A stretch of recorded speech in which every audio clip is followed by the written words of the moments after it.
You gain control of JK Rowling's Twitter account for a day. What unnecessary piece of information do you add to Harry Potter lore? Buckbeak is an animagus who is fully intelligent and capable of turning back into a human at any time, but doesn't because it's his fetish. Make the fan theory that the surviving Weasley twin becomes a Gene Wilder or Willy Wonka later in life. The composition of the wand means nothing. A wizard could use a plastic drinking straw and it would work just fine, as long as they expect it to work. The sorting hat was 100 unnecessary for class distribution. Its primary purpose was to get rid of head lice. Completely unnecessary? X200B. For a brief time in 1956, teenage wizards used to bewitch vacuum cleaners to use in lieu of broomsticks. All of the really batshit information, Nagini being a cursed Korean lady, the vanishing shits, the whole cursed child play, all of that was just a Quibbler article. Ozzy no love good, you endearing fruitcake. Dudley Dursley has a Muggle-born daughter. She gets her Hogwarts letter and Dudley reconnects with Harry so he can learn about magic and be the opposite of his parents. Hogwarts in the 60s was a drug-fueled Technicolor dancing orgy every night, and the only reason it doesn't come up more often is because not a lot of people clearly remember it. Nobody gives a fuck about Harry after he graduates, and he ends up spending the rest of his life bitter and working as a barista at Wizard Starbucks in Hogsmeade. There's a witch writer called KJ Rowling, famous for her Muggle book series Harold Rogers, where the protagonist engages in wacky Muggle adventures. Edit 48 inbox notices and not one Hogwarts letter. Fred and George Weasley switched places during the Battle of Hogwarts. When George died, Fred adopted George's life complete with cutting off his ear because he figured George wouldn't want him to spoil the joke. I'd double down and declare that some of the older teachers at Hogwarts would forget they were supposed to use toilets now, so occasionally they'd just drop through and urinate in front of everyone. Underneath the robe, Professor McGonagall is actually two twin dwarfs standing on each other's shoulders. They take turns being on top so the other doesn't get tired. I will 100 post that meme JK Rowling reveals that you, the reader, were gay all along. But besides that, I would talk about the required procedure behind the pre-plumbing shitting wherever you want then making it disappear thing. Also, WTF JKR? Why couldn't they have had magical outhouses? Why did it have to get weird? In order to have the feast so lovingly described, house elves of Hogwarts had perfected the art of reusing leftovers multiple times. They secretly go to cheap restaurants and learn from muggles. Recently they discovered internet, and now Dean Thomas's mother prints out for them every tip and trick she can find at Frugal Living blogs. I don't think I could top the post she made about wizards disappearing their poo with magic before muggles invented toilets. Muggle orphanages know about magic, and when an orphan shows magical prowess they phone the Ministry of Magic for pickup and leave the baby outside. The ministry hasn't figured out how voicemail works and never come to pick up the children. Harry doesn't have a left pinky toe. It was the only part of him hurt by the killing curse when he was a baby.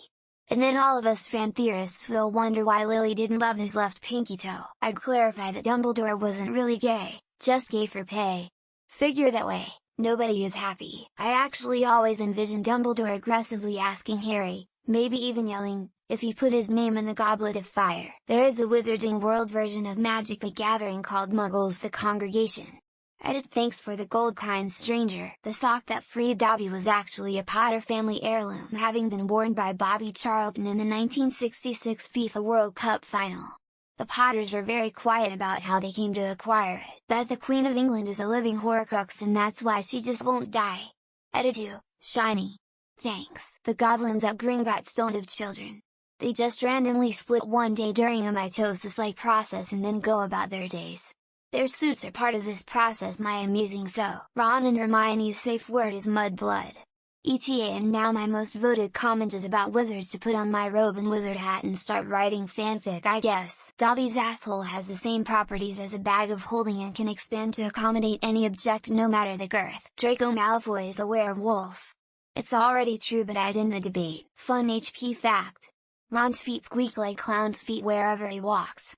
It echoes in the halls of Hogwarts. The Forbidden Forest is forbidden because Dumbledore and Hagrid have an illegal grow-op hidden inside. The Wizarding School is a front to launder money. In the late 90s, an American wizard decided to invent padded grips that a witch or wizard could slip onto their wand for personal preference and a better handle on casting their spells.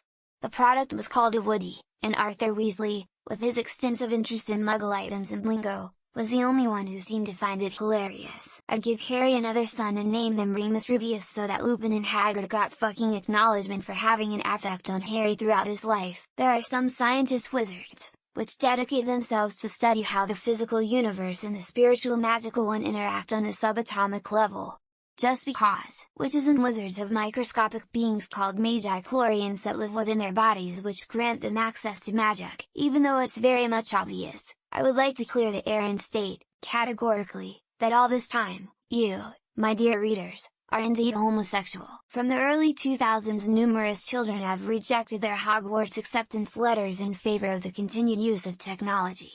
I figure if an 11-year-old today discovered that magic meant no more Fortnite or memes, they'd just rip the paper up. Draco has a son named Bako who is in Hufflepuff and later owns a small bakery, where he sells high-quality edibles. That Neville was the true chosen one all along. Dumbledore just chose Harry, a similarly qualified child, to groom because he was in love with James Potter.